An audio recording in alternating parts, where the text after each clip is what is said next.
ni Pangulong Rodrigo Roa Duterte, Attorney Trixie Cruz Angeles, ni Real Talk ang Pangulong Marcos Jr. Sabi niya his best was not good enough, so he better step down. Matapos sa tela ba sunod-sunod na paglagapak o pagbaba at negative ng Pangulong Marcos, Attorney Trixie Angeles bumuelta at sabing kung hindi kayang gampanan ang pagiging Pangulo ng bansa, lumayas na ito sa pwesto. Sapul na sapulang Presidenteng Marcos Jr. Attorney Trixie, kung saan nanindigan na hindi kaya nagampanan at paunlarin bilang isang Pangulo ng ating bansa. Panoorin natin ang buong panayam kay Attorney Trixie Cruz Angeles. Government ang best nila. I'm sorry. I know you gave your best, but the best wasn't good enough. Sus Maria said, we don't demand just the best that the individual can give. We demand somebody with sane policies. Alam, hindi aksidente yan at hindi ito simple error o hindi biktima ng circumstances ang Pangulo. You make your own circumstances. Presidente na siya. Pwede niyang ibsan yung paghihirap ng taong bayan. Tapos sasabihin niyo sa amin na he's doing his best. Excuse me, if this is his best, he better step down. Let somebody else better do this. Because he's not good enough. This is not good enough. I'm sorry. Anong dahilan kung bakit bumabagsak ang ratings ng ating Pangulo? Guess why? Sabi nga ni hindi wala namang pandemic, bagyo, lindol o PR. So para saan yan? Lindol, so para saan yung X na yan? Eh yun na nga eh. Wala namang pandemic, bagyo o lindol para maging dahilan din para sa kanyang failing ratings. So ano nga ang dahilan? Simple lang. Yung matagal ko nang sinasabi dito. Pagkain, tubig, kuryente, trabaho, sama nyo na pati ang internet. Bukod pa dyan, tandaan nyo, hindi lang ito ang gagawin ng ating Pangulo para masagot o maaresto yung pagbabagsak ng ratings niya. Unfortunately, hindi po ganun katatalino yung mga nagsa-aabiso sa kanya. Bakit daw sinisiraan ng presidente? Ay, bakit nga ba?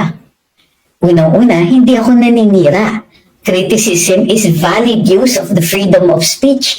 And in fact, itinalaga ng mga framers ng ating saligang batas na nararapat sa para pigilan ang ating gobyerno. Ang human rights po ay paraan para pigilan ang isang malakas na gobyerno at isang sandata ng ordinaryong mamamayan ang kalayaan magsalita at magbayan. Ginagamit ko lang po ang aking kalayaan na gawin na magsalita ng katotohanan tungkol sa mga pangyayari dito sa gobyerno. Ang lagay gusto mo ba forever kayong walang alam para lokohin lang kayo ng ating gobyerno?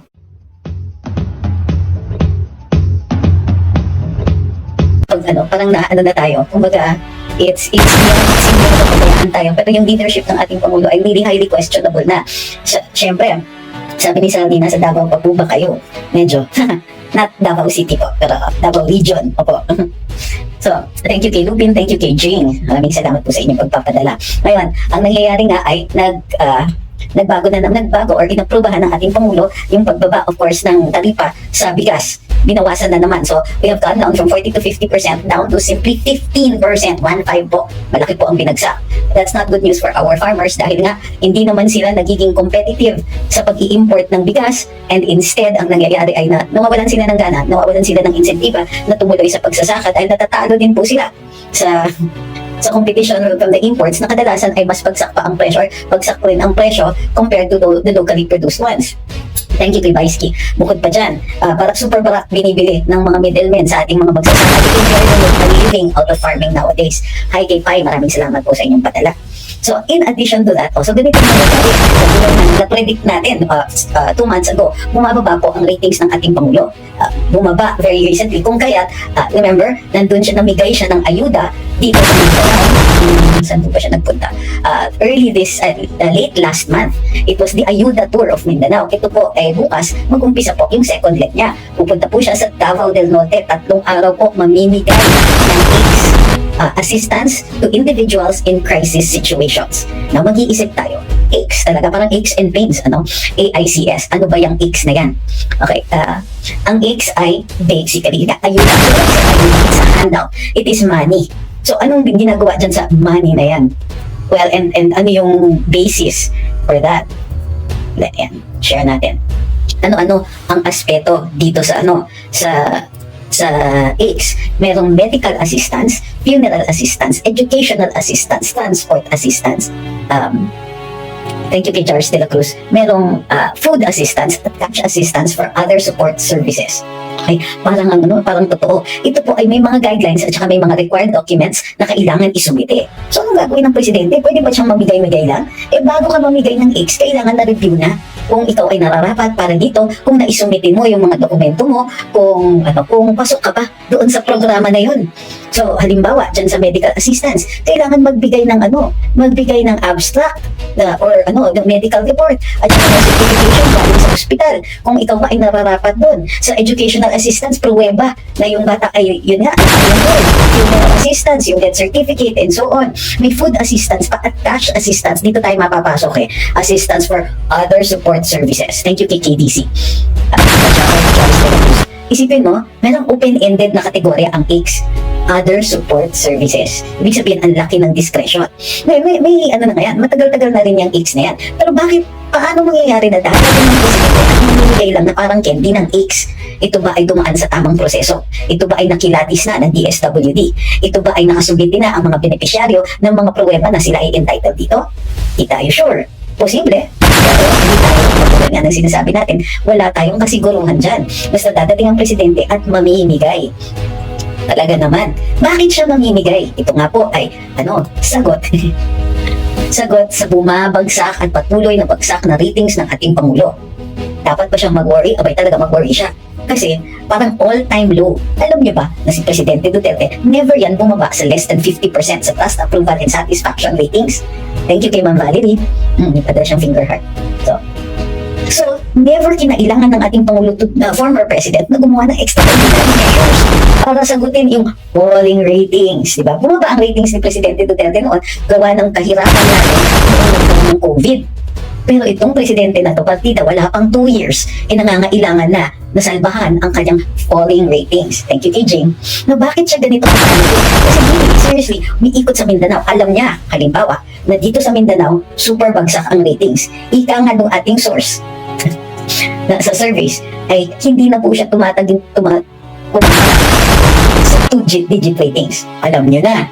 Diba? It might be slightly exaggerated, pero hindi po ako nagdududa sa source natin. At alam natin, base dito sa mga reaksyon ng ating Pangulo, na mayroon talagang basihan para mamigay. Kailangan yung manuhol. Kasi nga, falling down talaga ang kanyang ang kanyang ratings. Pero tingnan natin, inspeksyonin natin, anong dahilan kung bakit bumabagsak ang ratings ng ating Pangulo? Guess why? Sabi nga ni Firefly, hindi, wala namang pandemic, bagyo, lindol, o PR, so para saan yan? Lindol. So para saan niya ang AICS na yan? Yun na nga wala namang pandemic, bagyo o lindol para maging dahilan din para sa kanyang failing ratings. So ano nga ang dahilan? Simple lang. Yung matagal ko nang sinasabi dito, pagkain, tubig, kuryente, trabaho, sama nyo na pati ang internet. Okay, so diba? Bukod pa dyan, ang ng ating Pangulo para masagot o maaresto yung pagbabagsak ng ratings niya. Unfortunately, hindi po ganun katatalino yung mga nabagsak na piso sa kanya. Or in fact, kahit siya. Pero ang problema, sorry naman po, ang problema talagang ang mga ginagawa nila, hindi necessarily ibig sabihin na tataas ang ratings niya. So, what's he going to do? Super mega roadshow daw itong sa Davao del Norte. 3 days, puro ang daming ipapamigay. May mga appliances. Saan niyo po nakuha yan? At anong budget ang ginamit niya dyan? Meron cash. Meron pang, more entries, more chances of winning. Meron pang mga artista na dala. Dinig ko, dadating daw si Daniel Padilla. Pero hindi ko sure kung dadating din si Catherine. Baka masyado ng mahal. Kung kailangan nandun siya sa stage kasama ng ex niya. Okay. Oy, ang cute Tingnan niya yung doll. Wala nang ibang masabi. Palibasa, hindi sila armado with any kind of data. Anong sabi nitong si Ignacio Armado? Ang sagot niya di ikaw nang mahusay. Abay, totoo naman po. Kasi binabase ko yung aking opinion sa data and unimpeachable sources. Naks! Kawawa naman po kayong mga trolls ngayong araw na ito. Kasi nanunuhol ang presidente ninyo. Sorry, presidente natin. Nanunuhol kasi wala na siyang ibang paraan para masalbahan ang kanyang falling ratings. Kumbaga, ratings are falling down. Down. So, ang sagot sa kahirapan ng Pilipinas ng ating magiting na Pangulo, ayuda, roadshow, artista, konting song and dance, akala nila 19 kopong-kopong pa na pwede pang na mayroon pang paraan na ganyan na paniniwalaan ng mga tao. So, yan na po ang mga kawawang trolls. Bakit daw sinisiraan ng presidente? Ay, bakit nga ba? Unang-una, criticism is valid use of the freedom of speech, and in fact, itinalaga ng mga framers ng ating saligang batas sa para pigilan ang ating gobyerno. Ang Bill of Rights po ay paraan para pigilan ang isang malakas na gobyerno at isang sandata ng ordinaryong mamamayan ang kalayaan ng salita ng bayan. Ginagamit ko lang po ang aking kalayaan na gawin na magsalita ng katotohanan tungkol sa mga pangyayari dito sa gobyerno. Ang lagay gusto nyo ba forever kayong walang alam? Parang lukuhin lang kayo ng ating gobyerno. Protektahan lang namin kayo. Diba? So, thank you kay Otter, te. Sabi ni Friel, matagal na sira yun. Boy, siya mismo may kagagawan. Masakit.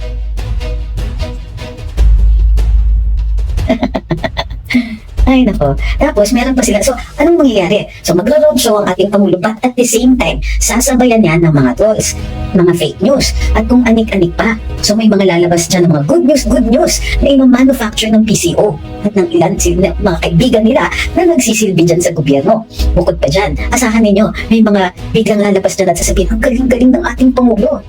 Bukod pa dyan, it won't be enough syempre na magsalita sila na super galing ng ating Pangulo. Kailangan may siraan. So asahan ninyo kung sino-sino ang mga sisiraan. Of course, yung mga obvious targets dyan, Vice President, andyan. Kasi mataas ang ratings ni Vice Inday, kung kaya't kailangan i-pull down siya. Hindi naman pwedeng nag-iisa si Unity ay yung kalahati ng dating Unity nag-iisa dun sa basement, Dapat, kailangan i-try nilang i-pull down yung yung nagtatrabaho ng matindi dun sa penthouse.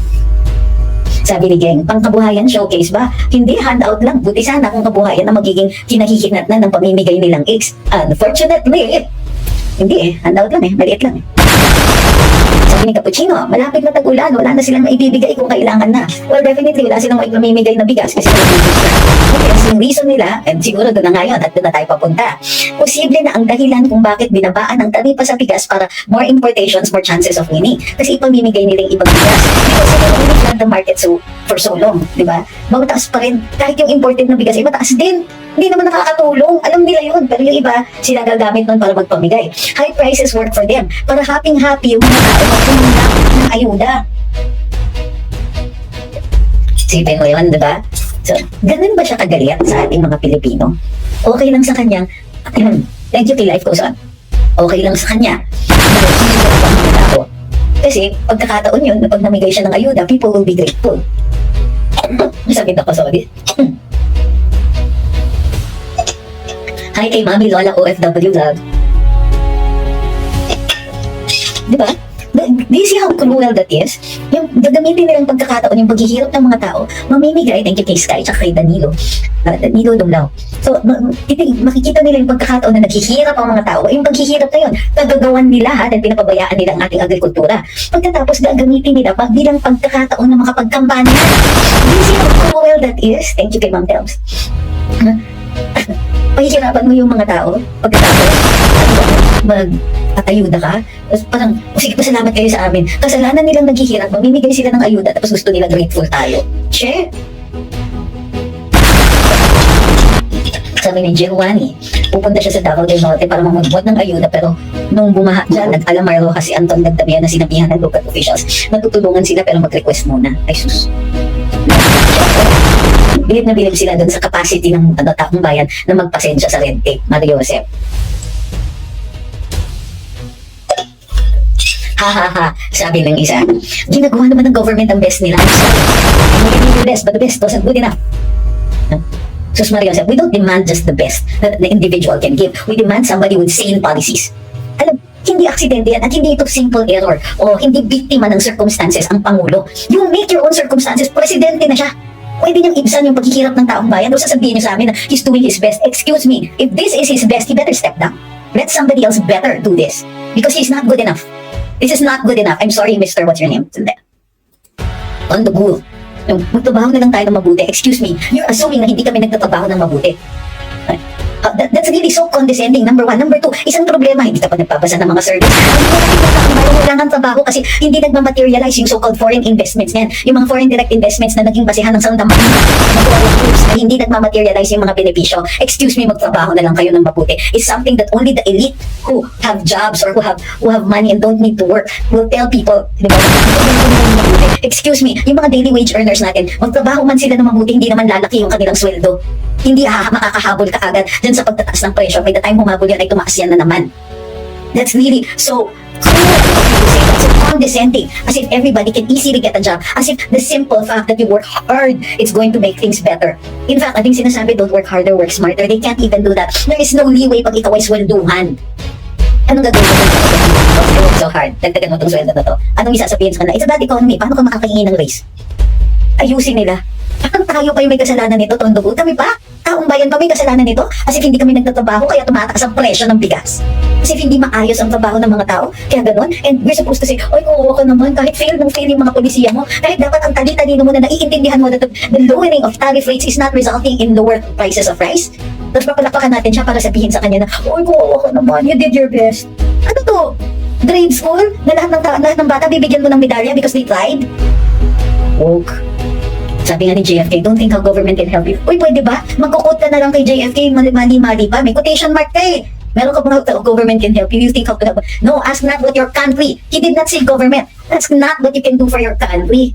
Hindi government. The government is only one aspect of this country. Hindi kailangan na tulungan nga yan. Hindi niya natin obligasyon. Tulungan yan. May mga obligasyon tayo na nakasaad sa batas. Gagawin natin yung mga yon. We would pay our taxes until it is no longer a government. Hindi kaloka ka. Pwede ba? Magpa-ano kayo, kung ikaw ay troll, magpa-train ka na mabuti at basahin mo yung quote ni JFK. Anong wag mag-bash? Who is bashing here? I'm not bashing the president. And whatever speech I make criticizing the government is what you call protected speech. Sasabihin mo, wag mag-bash. Samantalang the Constitution guarantees my right to do that. My right to criticize the government. Tapos tatawagin mo yung criticism ko, which is based on data, which is based on my research. Okay? By the way, yung mga yan, you cannot tell me na wag mag-bash or wag mag-criticize or wag magsalita against my government. It is in fact the fact that people can raise their voices against government that can cause its corrections. Nawawala o naliligaw ng landas ang ating gobyerno, kailangan i-call out yan. Or else, those people sitting up there had better step down. Kaya, ayusin niyo po. Ayusin niyo po kung ako'y kakausapin ninyo tungkol sa mga ganyan, or you're talking to any citizen who wants to criticize the government, you can't tell them to stop because it is a right guaranteed by the Constitution. We are going to do it because we see something horribly wrong. Not only are farmers going to suffer, but even the consumers. Thank you, kay economist. Sipin mo, finally, we can see it clear as day. This president is protecting middlemen who don't produce anything. And the only reason that they can give that service of bringing goods directly to the market from the farmers is because they have money that they refuse to share with the farmers, despite the fact that without the farmers, they will have no product. Oh, and by the way, these middlemen are grateful to the president. Even if they don't produce anything, they will only be importing. And they don't help this country become self-sufficient. They put us in danger because of our dependence on imported rice. Number one na po tayo dito sa mundo sa pag-i-import ng bigas. Is that something to be proud of a country that has one of the oldest traditions in the cultivation of rice in the history of man, by the way? Yeah, learn about your prehistoric cultures. Ay, para kang hindi Pilipino, puprotektahan mo pa yung mga yung mga powerful. They don't need your protection, Tondo Gul. The people need your protection. The people need to be saved from this kind of ruinous economic policies done courtesy of a president that you're still trying to protect despite his failings. You don't protect the government. You call it out, you criticize, you discipline them because they're using our money.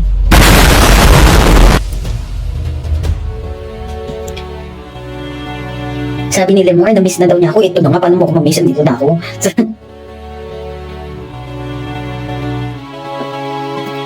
Sabi ni Alfie, Tondo Gul, ginagawa ang best niya para maglamielda. Sus Maria Jose. Ginagawa ang best niya. That's really the most ridiculous statement of defense that I have ever heard. Parang talaga siyang yung tipong nasa nursery school, you give everybody a medal. Okay. Sabi ni Manuel, biggest threat in the Philippines is the rampant corruption, rampant illegal drugs. Oh, next time po, God.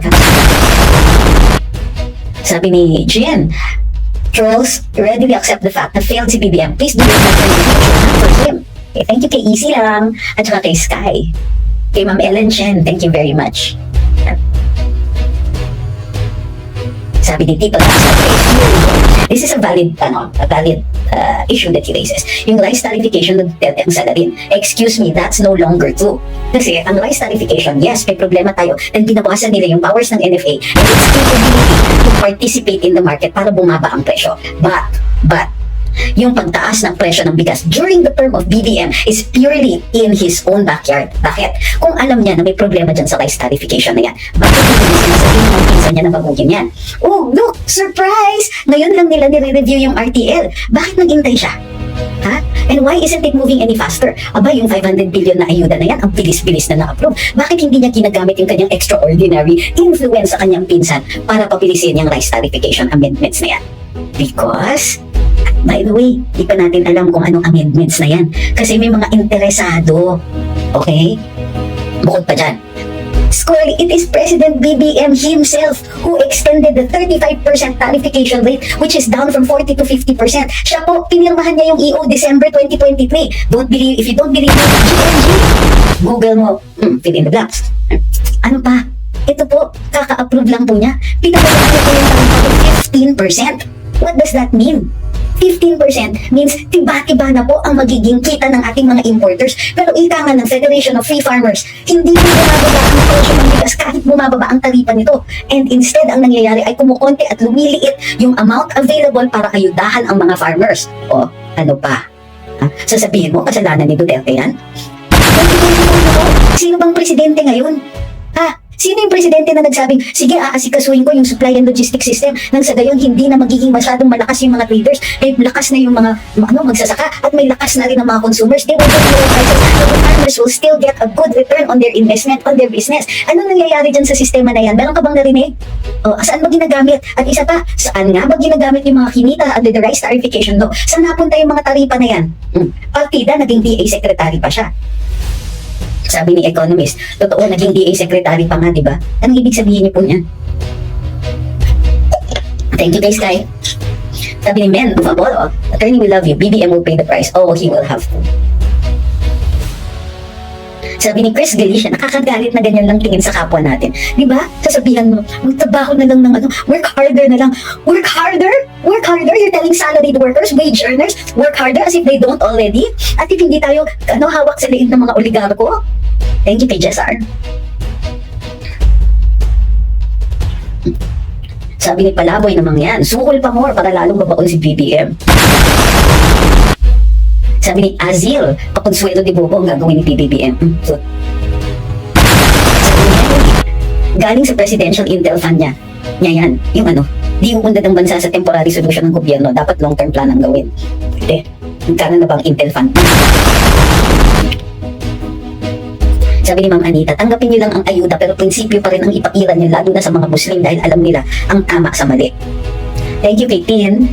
Until when tayo magtitiis sa pag may critical mass po tayo, kaya importante na iulit ang mensahe na to at ipaalam doon sa ating mga kababayan. Thank you kay Patrick Kalingasan. Sabi ni Way I See It, yan bagong Pilipinas, ayuda, puro ayuda para makuha simpatiya ng mga voting citizens para sa Pinsan Initiative for Chacha and term extensions nila. Thank you kay Bluebird. Believe me po, you will know when it's time. Sabi ni Mang Bicolana, wala pong si Catherine doon. Ma'am, actually, sinabi ko nga po. Ano yun? Jokes yun. So, alam naman natin na hindi na nag-a-appear si Catherine na kasama si Daniel, di ba? Minsan na-aksidente na nagkakasabay sila in an event, pero hindi na po. Sabi ni Mang Mardita, kapag magbigay ng ayuda, syempre kukunin ng tao, pero ayaw na nila sa admin na ito. Go lang kung ganon. Men of Apollo said, nag-iintay lang kami ng catalyst na matauhan ng buong sambayan ng Pilipinas. Purple Rain says, hindi na siya kailangang siraan sarili niya at nakapaligid sa kanyang sumisira sa kanya. Oh, by the way, hindi lang po bagong Pilipinas ang nandyan unless kasama yun. Hindi ako sure kasi doon sa pagkakagawa ng kanilang mga ayuda system. Pero may launch din daw po ng Love for All. Ewan. Opo, ay binablock naman po yung mga trolls, ma'am. Sabi ni Mamita, hindi na kayo, Babas ang hindi na kailangan siraan. Sabi ni Ma'am Althea, alam ng boss, pera bayan sa kagaguhan, sa gahuhan. Sabi ni Mami Lola, kung akong sa taga dyan, di ako pupunta. Ay, kay musikerong panday. Yung nagugutom ka na, tapos may soundtrack ka sa background. O, yun, tama. Sabi ni Pimo, Tondogul, anong trabaho? Mag 2 years, wala pa rin trabaho silang ginagawa. Ano ba? Sabi ni Ma'am Bernalisa, di na kailangan siraan. Ang dami ng ganun. Hi kay Ma'am Marilu. Okay lang po, alam ko busy-busy din. Sabi ni Shinichi, do you know na namimigay din si Bayani at Bayani ng tupad? Tinatanong ko nga kung yan ba yung sa gobyerno, pero di ako sinasagot. Kung saan ba yun? Di ako sure. Ito, sabi ni Ma'am Emilda, promote ko lang po, no remittance day sa June 17, akala ko 15, June 17, panawagan daw po sa lahat ng OFWs. Sabi ni Ma'am Wilma, wala nang sirain pa dahil wasak na wasak imahe ni Marcos maging sa ibang bansa kaya ayaw na nilang bumisita sa Pilipinas. June Sinamban, huwag po kayong mag-fake news, meron kami sa YouTube, kasalukuyan. Ang dami na nga po namin binasang comments na YouTube. Sabi ni Karen, hello, and by the way, I mentioned you to my manong Ken and he said he knows you well. I was surprised. Ken, anong last name? Si Doc Ken ba yan? Is that my cardiologist or something like that? Heartless TV says, ito po ata ang breakdown kung saan napupunta ang budget ng gobyerno. 70% pockets, 20% legit projects, 10% ayuda. Parang baliktad po yung legit projects at saka yung ayuda. Sabi ni Viasi Valdivia, natutuwa kami bilang OFW kasi ang taas ng euro, pero paano naman yung mga nasa Pilipinas ang mahal ng bilihin? Totoo yan. Sabi ni user 117746, yung position na pala, ano yun, chairman ng mga spouses ng senator. Senate spouses, ano yun? Oh, may ano naman talaga pong ganun. And normally po, yung asawa ng speaker ang head nun. So kung meron Congressional Spouses Association at meron din Senate Spouses Association, meron pong ganun talaga. It's an NGO, it's not a government position po.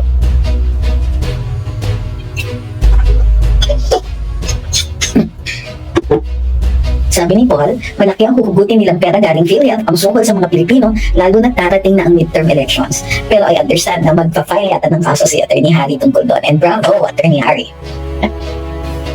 But, yun na nga ay nakakatawa yun eh. Kasi yung supposedly, yung pinanggalingan ng pera na yun ay kumita ang PhilHealth.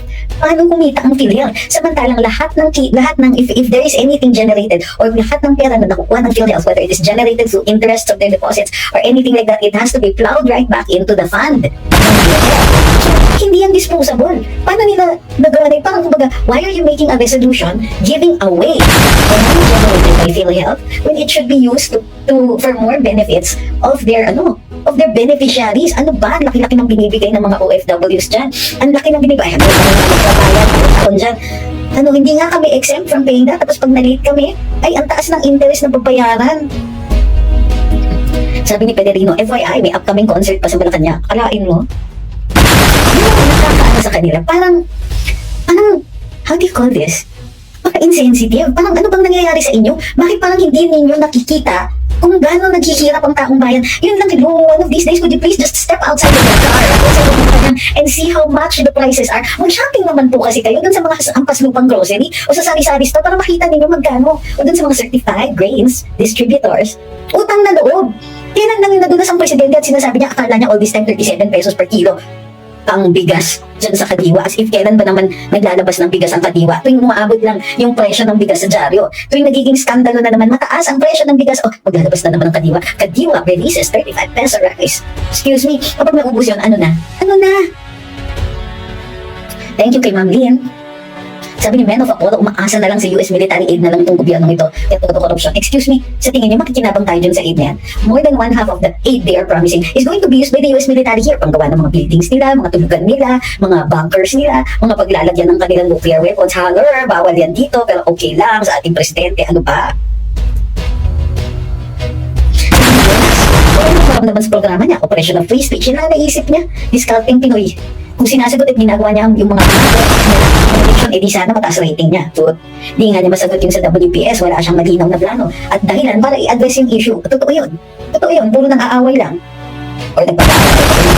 Yung sa tubig, bigas, kuryente, etc. Yan kasi pag puro pangako, kaya di pa niya maalis o mapalitan si VP Inday dahil alam nila kung ano ang pwedeng mangyari sa admin nila. Kakasawa admin ni PBBM.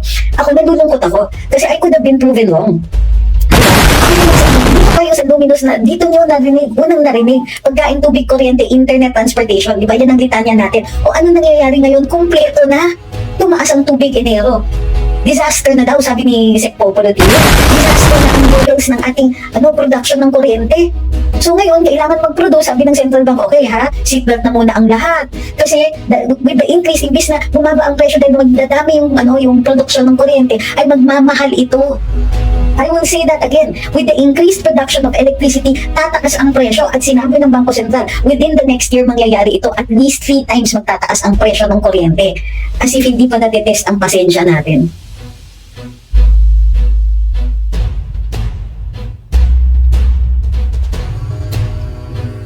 Ay. Sabi ni BP, looks like you're slowly getting back your healthy shape. Approve na daw po in todo ang hike allowance up to 10,000 for teachers. This a yay or a nay? Matagal na po dapat hinike yan. And matagal na po yan hiningi. So this is nothing new and this is not something that we can credit the President for. Matagal na pong hiningi yan. Kaya ang mga nandun, hindi si VP Inday, kung hindi yung mga, teachers party list or something like that. Sus Maria. Para sa akin, every time mag-i-increase for the teachers, i-welcome ko yan kahit kanino pa yan nanggaling. Because they deserve that and more. And by the way, more pa than that. Hindi madali magturo, and we all know that here. I don't really actually need to say it. Tingnan nyo nga boses ko, live lang ang ginagawa ko. Tsaka, the other thing na kailangan is dapat ma-increase yung number of hires na non-teaching personnel para lahat ng mga teachers ay matutulungan. Pero dahil ang sikip ng budget, hindi pa nila mabigay yun ng lubos-lubusan. Ang dinig ko is, per school, parang isa pa lang ang na-hire. So, iilan lang. And not all schools even have that one single personnel. Because these are the limitations of the budget. Ito yung budget na inokray-okray si VP Inday dahil pinag-iinitan yung kanyang confidential funds. Thank you kay Men of Apollo. Uy, dami. Thank you ulit kay Men of Apollo. Sabi ni Chris, Diyos ko, buksan niyo naman mga mata ninyo kung kayo okay sa posisyon niyo sa buhay. Maawa naman kayo sa ibang kapwa mo. Nyo, hindi na nga maganda serbisyo, ikukonsinti niyo pa. Go, yeah, you tell them, go lang. Sabi ni Aliza, PRD admin bumaha ng ayuda dahil may pandemic. Oo, pero yung ayuda na yun was for survival talaga. Ngayon, hindi lang bumabaha dilubyo pag pamamigay ng ayuda kay PRD ang nakalagay DSWD. Ngayon nakalagay pagmumukha ni Martin Marquez. Ooh, that stings! Sabi ni Destroyer, the GPH. Good PM, ano pa ibig sabihin pogi points daw ay suhulan at pukulan kawawa ang Pilipino para ipamukha nila sa ating bayan ng tuloy tayo. Pero dito sa amin kahit isang kusing wala akong natanggap kasi alam nila na makakarinig sila. Wala nang makulit ko yung mga trolls. Public servants are subject to be criticized and scrutinized by the people. Kung ayaw nila mag-criticize and scrutinize, mag-chess na lang sila. Uy, yeah. Pero galingan nila mag-chess. Sabi ni Ma'am Leonora, magising ng mga loyalists sa pagluloko ng FL at tamba. Ay. Richard Rangel says, totohanan lang, na nasasagasaan at tahimik ang mga dating maiingay ng nakaraang administrasyon. I'm having the idea na pumapalpak ang gobyerno. Di ba nagkakaroon tuloy ng ebidensya sa katahimikan nila? Mercy says, punos ng budget, ni walang infrastructure project, wala akong budget. Allegedly. Nung panahon ni Tatay Digong, kahit maliliit na barangay may project, natin can beat sa mga nagawa ng previous admin. Ang sakit niyan marinig na to alam. Kasi we're supposed to be developing, we're supposed to be moving forward. Dapat umaasenso tayo. At yung reflection ng asenso na yun ay yung paggagawa ng gobyerno ng mga panibagong proyekto or sinusulong tayo. Alam nyo ba na yung infrastructure projects natin, yung infra natin dito sa Pilipinas, is, nung dumating si Duterte, 30 years behind. Hinabol ngayon. Ngayon, ang masasabi natin, 20 years na lang ang pagka-behind natin sa infra. Bakit? Yung mga trend. Sa transportation, we are so far behind. Kasi rail-based transportation, yan talaga po ang pinaka-efficient. And in fact, sa ibang mga bansa, dyan sa Europa, may ginagawa na nilang libre ang public transportation. Kasi nga naman, ang reasoning is, ito ay servisyo ng gobyerno. So, kung may kakulangan, kumbaga, ang gobyerno dyan, unang-una, they're not supposed to earn from that, pero okay lang maka-break even. Pero, it is supposed to be a service provided for every citizen, not just for those who can afford to pay the minimal fee. Thank you kay Ma'am Violeta. So dito, wala pa nga yung mga trend. At hello, ang ginawa sa DOTR. Pinatigil pa yung PNR, yung papuntang Laguna. Kasi daw, may ibang kailangan daw, basta masasagasaan or maantala yung North Rail. Ewan, yung North-South, or something like that. Susmir, na nabaliw ako doon. So not only are we, kumbaga, hindi tayo nakakahabol dun sa infrastructure projects natin, pero bumabalik pa tayo. May reversal. Ay, Sabi ni Andy Tejones, ilagay na inidoro ang mga senadong nasangkot sa Napoles scam. Ang dami nila, kakandidato na naman sila sa 2025. Eh, 3 lang na nakakulong at nakalaya pa. May 3 yung big fish, pero may mga kongresista, yung mga senador 3 lang.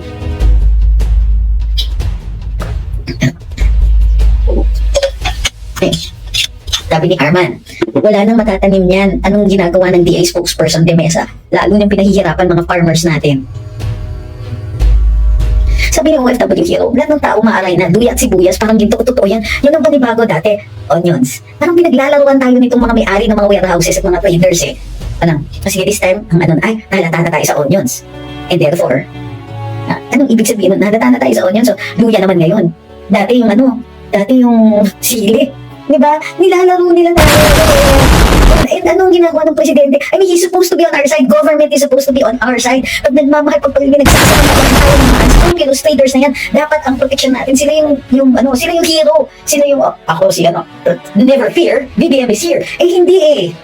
Walang ganun eh. Hindi sinasaktan. Itong mga traders natin. Ang galing, ano? Thank you kay GMII.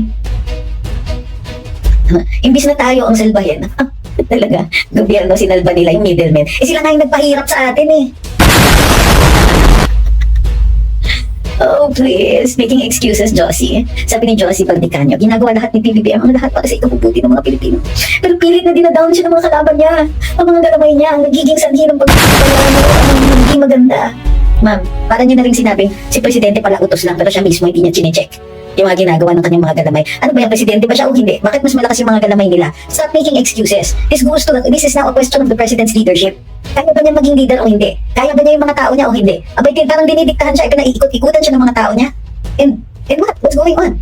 Pero hindi in all instances, Sec Popo Dotilla told the president early on, nire-recruit pa lang siya dun sa gabinete, sinabi na niya, sir, kulang ang production ng kuryente. So kailangan gawan natin ng legal framework yan, tapos pondohan natin yung mga proyekto na kailangan ninyo. So nandun pa lang tayo sa framework, legal framework, asan na?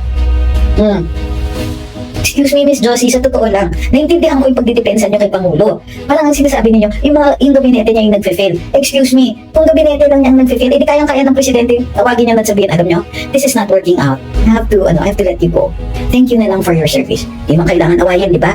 Eh, ginagawa ba niya yun? I mean, saan siya? At one point, nasan yung red line ng Pangulo? At one point, his cabinet secretaries have to fail. How much failure is he going to take before he starts firing people? Teka, hindi siya yung diba? In which case, presidente ba siya o hindi? Hindi natin pwede sabihin yung mga galamay niya, yung may kasalanan. Eh, sino bang boss nila?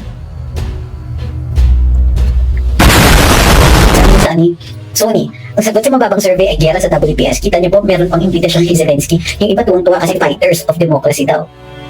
Fighters of democracy. Nilalabanan nila ang democracy. While others call them puppets of democracy. Ang sariling salita, ano? O hindi lang, of course lang WPS at ito, ayuda.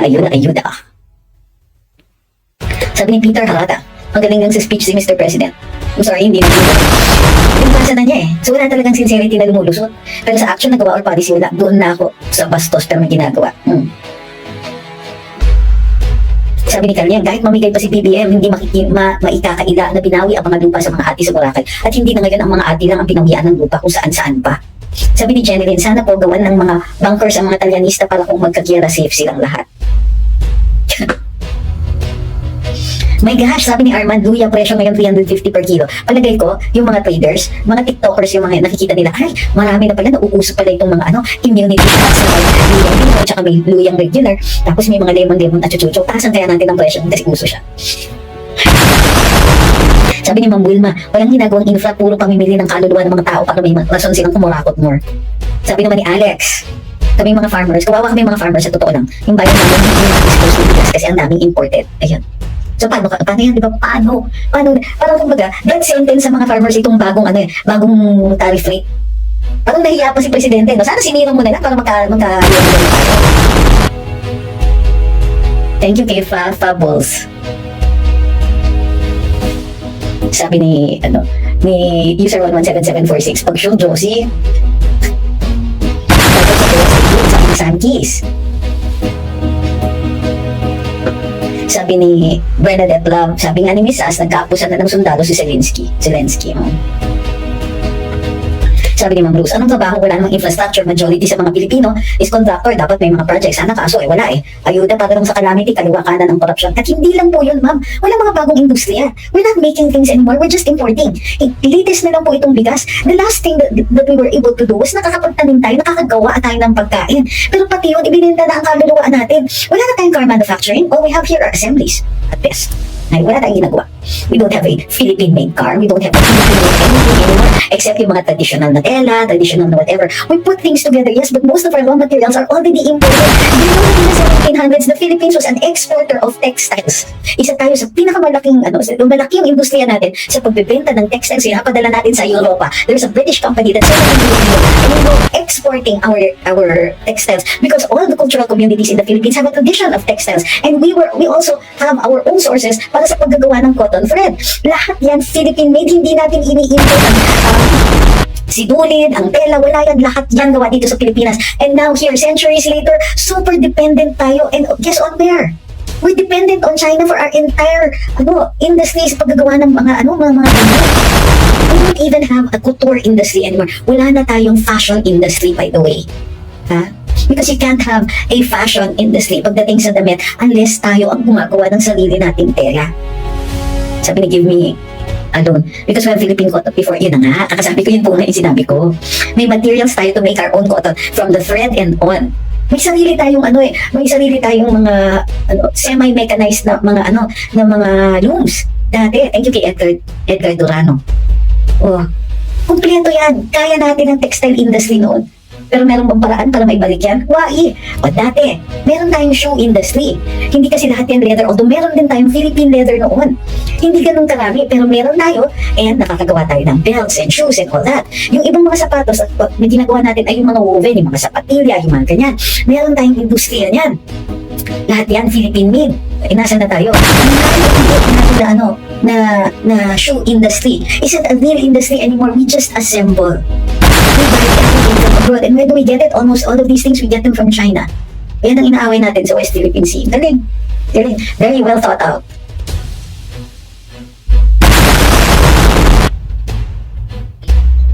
Sabi ni Athena, babawiin lang naman nila yan kahit pera naman ng mga taxpayers. Sabi ni Musikerong Panday, may portion sa program ng PTV, kwarta o gadon. Sabi ni Richard, next election wala na yung unity na yan at pag nawala yan, tangkungan kabagsakan yan. Si Risa namamayagpag ngayon, aiming to be Sarah's antithesis one day. Oh boy. Sabi ni JJ Likup, kahit siraan nila mga dugay hindi mga nagtatrabaho at may transparency dyan sa people ni tatay, lahat ng galaw nila ay sinasabi niya.